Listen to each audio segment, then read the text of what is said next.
Pourriez-vous nous proposer un vlog islamique marocain? Non, moi je fais pas de vlog. Je ne fais pas de vlog. Interdit de faire des vlogs. Pourquoi des vlogs? Vous avez besoin de connaître ma vie ou j'ai besoin de m'afficher en disant on mange pas un tagine, nous? Non, il faut arrêter avec ce truc-là de l'imam fait un vlog et l'imam fait du ski et l'imam fait des mathématiques et l'imam joue au foot et l'imam. Qui t'es personne. On n'a pas besoin de savoir toi qu'est-ce que tu fais. On a besoin de savoir ce que tu dis, ce que tu transmets. Apprends-nous des choses. Élève-nous, fais en sorte qu'on s'élève. On ne veut pas se rattacher à toi. Nous, on n'a rien à faire de toi. Là, vous n'avez rien à faire de moi. Moi, je suis personne pour vous.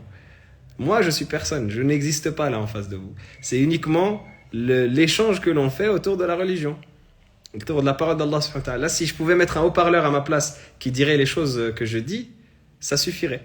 L'imam Shafi'i, rahimahullah ta'ala, il dit « J'aurais espéré qu'on puisse apprendre de moi cette science sans qu'on ne mentionne jamais mon nom. » Sans qu'on mentionne jamais mon nom. Alors que dire maintenant si l'imam Shafi'i on lui disait fais un vlog à Médine, tes études à Médine, ton voyage en Irak, ton voyage en Égypte, allez fais un vlog. L'imam fait des pancakes. On n'est pas dans ça, nous on fait pas de vlog, on essaye de transmettre un petit peu ce qu'il y a d'intéressant autour de la parole d'Allah subhanahu wa ta'ala et de la parole du prophète alayhi salam, d'enseigner ce qu'on peut enseigner. Mais nous, on n'est personne. Là, ce que vous voyez en face de vous, c'est un haut-parleur, c'est tout. Moi, je ne suis pas intéressant. Je ne suis personne. Je n'existe pas là devant vous. Tout ce qu'il y a, c'est juste qu'on a besoin pour la transmission de s'afficher et de parler. Parce que Allah subhanahu wa ta'ala nous a donné la parole et on utilise cette parole-là pour la transmission. Et Allah azza wa jalla a fait que la transmission, elle se fait comme cela par voie orale et que l'on partage et que l'on échange. Vous comprenez?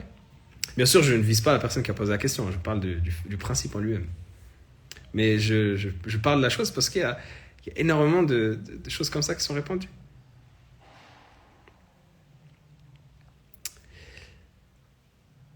Est-ce qu'il est possible de vivre normalement avec une maladie psychologique? Je sais que vous n'êtes pas de psy.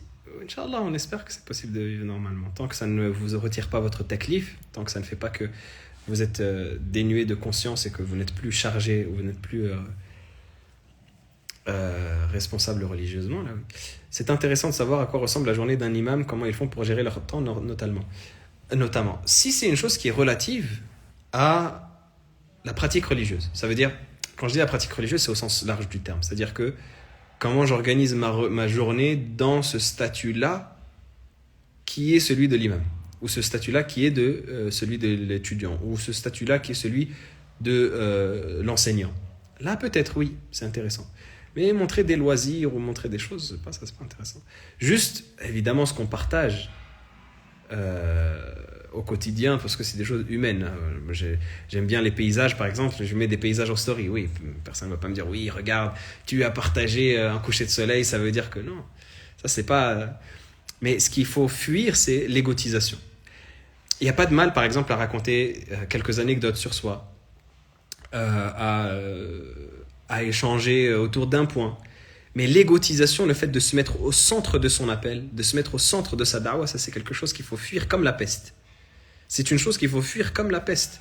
Nous, on n'est personne. Abdullah ibn Mubarak, rahimahullah ta'ala, quand il allait au combat, il se cachait le visage pour que les gens ne le reconnaissent pas et qu'ils ne disent pas Abdullah ibn Mubarak, c'est le combattant. À un moment, il voit un combattant qui est féroce et qui est courageux et qui, avec son épée comme cela, il y a des gens qui commencent à le suivre et qui disent mais c'est qui lui? Il se couvrait le visage. Et à un moment où son visage s'est découvert, ils ont dit c'est Ibn al-Mubarak. Abdullah ibn al-Mubarak, c'est un grand imam. Ils disent c'est Ibn al-Mubarak. Et à la fin, ils vont dire Ibn al-Mubarak, Ibn al-Mubarak. Quand il a entendu cela, il s'est énervé. Il a dit à la personne tu m'as dévoilé. Pourquoi? Parce qu'il voulait rester caché. C'est comme cela c'est ces gens-là auxquels on doit essayer de ressembler. Je vous dis pas que je suis parfait. Moi, je fais énormément d'erreurs et je ne leur ressemble pas malheureusement et je suis très loin de ressembler à leur ongle de doigt de pied. Et je parle pas de l'ongle de doigt de pied qui est en bonne santé. Je parle de celui où Msakin, ils ont eu une verrue. Je suis loin de ressembler à cet ongle-là qui a une verrue. Parce que malheureusement, on est dans les plus bas des degrés. Mais il faut essayer de leur ressembler. Il faut essayer de tendre vers leur modèle. C'est cela qu'il faut essayer d'avoir comme dans la ligne de mire. C'est pas le bas. On doit essayer de niveler par le haut. On doit essayer de viser les étoiles. On ne doit pas viser le huthala. Se mettre sur la même longueur d'onde que les personnes qui sont dans le bas, dans les caniveaux. Oui, mais il a fait ça et ça a marché. sur YouTube et moi, si je le fais aussi, bah, ça va marcher. Comme ça, je vais pouvoir transmettre mon message. Non. Ce qui t'est demandé, ce n'est pas une obligation de réussite. L'obligation que tu as vis-à-vis d'Allah, ce n'est pas une obligation de réussite. L'obligation que tu as vis-à-vis d'Allah, c'est une obligation de transmission. Tu n'as pas une obligation de résultat. Le résultat, ce n'est pas à toi de le voir. Le résultat, c'est Allah qui le donne. Le résultat, c'est Allah subhanahu wa ta'ala qui le donne. Toi, tu n'as pas d'obligation de résultat. Tu as une obligation de transmission. Transmets, même si tu es tout seul, en face d'une personne, transmets. Allah subhanahu wa ta'ala, il va mettre le qaboul. Allah azza wa jalla, il va mettre l'acceptation qui va faire que tu seras, ta parole, elle va arriver jusqu'à... Quand Ibrahim alayhi salam, Allah subhanahu wa ta'ala lui a dit وَأَذِّن فِي النَّاسِ بِالْحَجِّ, appelle les gens au hajj. Il a dit, Ya Rab, qui est-ce qui va m'entendre? Je suis dans une vallée vide, il n'y a personne en face de moi. Tout ce que j'ai en face de moi, c'est des montagnes. Il était en plein milieu de la Mecque, à l'époque où la Mecque, ce n'était rien. C'était une vallée désertique. Et Allah subhanahu wa ta'ala lui a dit, toi, tu es chargé de l'appel. Et nous, on est chargé de la transmission. Allah, regardez. Il lui a dit, toi, tu es chargé de l'appel. Appel, c'est tout. Nous, on est chargé de la transmission. C'est pas à toi de savoir est-ce que les gens ils vont m'entendre, est-ce que les gens ils vont recevoir mon message, est-ce que je vais avoir le qaboul, est-ce que mon message va être transmis, est-ce que... Allah subhanahu wa ta'ala, il ne nous a pas chargé de cela. Allah subhanahu wa ta'ala, il nous a chargé de la transmission. Et donc on doit essayer d'utiliser les outils les plus éthiques dans notre transmission. Et la manière la plus éthique, et le positionnement le plus éthique, en essayant de fuir cette égotisation-là, qui nous amène à parler de soi. Je vais faire toute une intervention où je vais parler de moi, de mon parcours, ma biographie. Et c'est vide, hein, c'est que du tarbiq, il n'y a rien à l'intérieur. C'est vide, c'est que du bariq. Vous savez ce que c'est le bariq? C'est quand une chose elle brille alors que c'est vide à l'intérieur. C'est le fait de... ça brille, mais c'est du toc.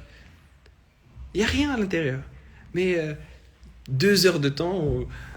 et quand j'étais petit, ma maman, elle m'a ramené pour...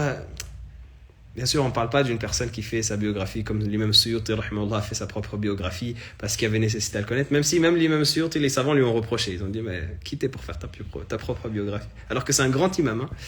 Mais encore ça, ok, on peut le comprendre. Mais juste parler de soi pour parler de soi, se mettre au centre de la chose, commencer à amener les gens à soi. Regardez moi, c'est moi le modèle. Et ça, on va en parler, Inch'Allah. C'est une des vidéos dans la série de On en parle, que je dois faire aussi. et qui est encore dans les cartons. Pourquoi est-ce que quand tu mets un rappel, tu mets ta photo, par exemple? Pourquoi est-ce que tu mets ta photo et tu mets un rappel? Je ne parle pas d'une citation, je ne sais pas moi, d'un poète ou un hadith. Pourquoi? Omar al-Khattab a dit kada kada. Et c'est quoi la photo sur sa citation? C'est ça. Il est comme ça. Et en bas, il y a marqué le prophète sallallahu alayhi wa sallam a dit je ne sais pas moi, celui qui lit une lettre du Coran a une récompense qui est multipliée par 10. Alash, pourquoi ta tête? Mais en Coran, mais en Mus'haf, mais... Je ne sais pas si vous comprenez le propos que j'essaie de transmettre, parce que des fois on caricature, on grossit le trait pour montrer le problème qu'il y a derrière la chose. Et des gens peuvent... vous savez, le proverbe, quand le sage montre la lune, l'idiot regarde le doigt, c'est exactement ça. Des fois on utilise un exemple en grossissant le trait, et des gens vont dire « Ah, ça veut dire que c'est interdit de mettre sa photo, et toi t'as mis ta photo la dernière fois. » C'est pas ça le principe. Le principe, c'est de faire tourner tout son appel autour de soi. Pourquoi on a besoin de te voir dans la nécessité qu'il y a à te voir? Mais pourquoi est-ce que tu t'affiches plus qu'il y a besoin? Et pourquoi est-ce que tu te places toi comme modèle? Suivez mon exemple. Il faut que je vous dise moi ce que j'ai fait. Il faut que je vous dise la manière dont je... Non, moi je suis nul. Moi je suis nul. Ce que j'essaye d'appeler, c'est que nous et vous, moi et vous, on aille ensemble vers l'excellence. Moi et vous, ou vous et moi plutôt, pour pas commencer par moi, vous et moi, on essaye d'évoluer ensemble vers l'excellence. Parce que je ne me considère absolument pas mieux que vous, ou je ne dis pas moi je suis l'imam et vous êtes les pauvres étudiants qui ont besoin d'éclairement. Non. Moi j'ai plus besoin de votre lumière que vous n'avez besoin de la mienne. Et j'essaye de m'entraider avec vous. Là tout ce que j'essaye de faire c'est, plus j'essaye d'enseigner, plus je me motive à l'apprentissage. Selon la formule de... C'est Aristote qui disait ça. Enseigner c'est apprendre 2 fois. Bien c'est ça. Les choses que j'essaye de partager, c'est pour essayer de les maîtriser, pour essayer de me motiver à les apprendre. C'est pas pour vous dire, oui, moi je suis le guide interstellaire et vous devez me suivre parce que moi je suis l'imam qui fait du ski. Non. Vous voyez, donc tout ce qu'on essaye de faire, c'est de se motiver ensemble pour évoluer dans le chemin d'Allah subhanahu wa ta'ala de manière générale. On peut peut-être se retrouver dans son histoire et ou montrer qu'ils sont humains comme nous. Oui, mais le problème, c'est que, déjà, premièrement, on a des modèles qui sont beaucoup mieux et qui sont beaucoup plus. Qui sont énormément. J'allais dire beaucoup plus prioritaires, mais ça ne se dit pas, je crois. En tout cas, qui sont prioritaires dans notre rattachement de la communauté à ces modèles-là. On a des personnes et des personnalités qui sont prioritaires. Au lieu de me montrer moi, pourquoi est-ce que je ne vais pas montrer des exemples parmi les grands ulama? D'accord, les compagnons, c'est fait et refait, etc. Ok. Mais parmi les grands savants, parmi les grands imams, il y a des exemples qui sont incroyables. Et eux, ils sont morts. Ça veut dire que eux, déjà, ils sont, comme Allah subhanahu wa ta'ala dit, ils ont déjà fait ce qu'ils avaient à faire. Comme disait Abdullah ibn Mas'ud, Man kana mu'tamman falyatamma biman qad mat fa inna al-hayya la tukhsha alayhi al-fitna. Celui qui veut suivre quelqu'un, qui veut prendre exemple sur quelqu'un, qu'il prenne exemple sur quelqu'un qui est mort. Parce que le vivant, il n'est pas à l'abri de la fitna, il n'est pas à l'abri de la tentation. Le vivant, il n'est pas à l'abri de la tentation. Donc celui qui veut prendre exemple, il prend exemple sur quelqu'un qui est décédé. Et on a dans les imams, pourquoi est-ce que moi j'irai vous appeler vers moi ou vous montrer moi comment j'ai fait, alors qu'on a dans les imams, dans les grands savants, des modèles desquels je m'inspire moi et desquels vous pouvez vous inspirer vous? Pourquoi est-ce que toujours on va essayer de...